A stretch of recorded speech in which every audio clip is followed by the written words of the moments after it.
Amis du design, bonjour ou bonsoir. Nous accueillons aujourd'hui pour notre mardi du design Yvan Lopez et Florine Mercier.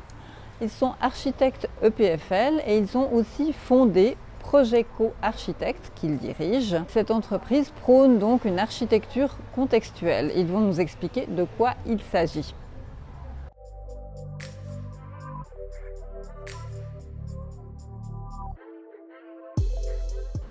Nous, on ne se place pas du tout en opposition avec les générations précédentes ou futures.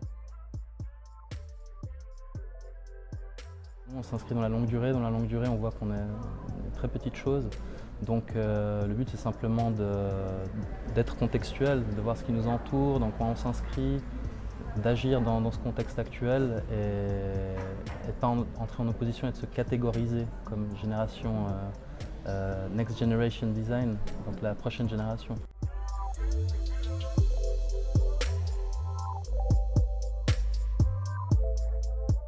Alors, nous on voit l'architecture, notre vie en général qui s'inscrit sur ce qu'on appelle la longue durée, c'est-à-dire qu'on vit quelques dizaines d'années et la longue durée, voilà, l'histoire de l'homme c'est 4 millions d'années. Donc déjà on sait qu'on est tout petit par rapport à ça. Donc nous on s'inspire, on va aux archives pour connaître un lieu, connaître voilà, ses détails géographiques, sociologiques, son histoire, et c'est là qu'on va puiser pour essayer de découvrir ce qu'on appelle le genius loci, le génie du lieu, qui apparaît pas comme ça soudain tout d'un coup, mais qui surgit gentiment à travers nos diverses recherches.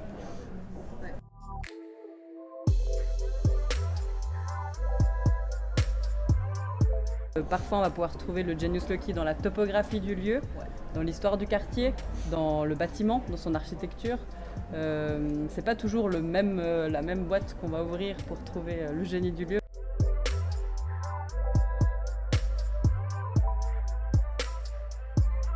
Aujourd'hui, on est dans un moment où l'information elle est multiple, elle est variée, on est dans une sorte de saturation de l'information. L'idée, c'est d'avoir une histoire, de la compter. Il y a aussi un peu une idée de transmettre finalement quelque chose qui était là, de le porter dans le présent ou même dans le futur. Mais ça va donner le concept, comme on dit en architecture, qu'on va suivre de A à Z dans le projet pour le raconter à travers tous ces moindres détails, jusqu'au mobilier, jusqu'au dessin des luminaires, dans plein de petites attentions. Mais c'est vraiment l'idée d'avoir une histoire qu'on raconte et qu'on déroule à travers les espaces.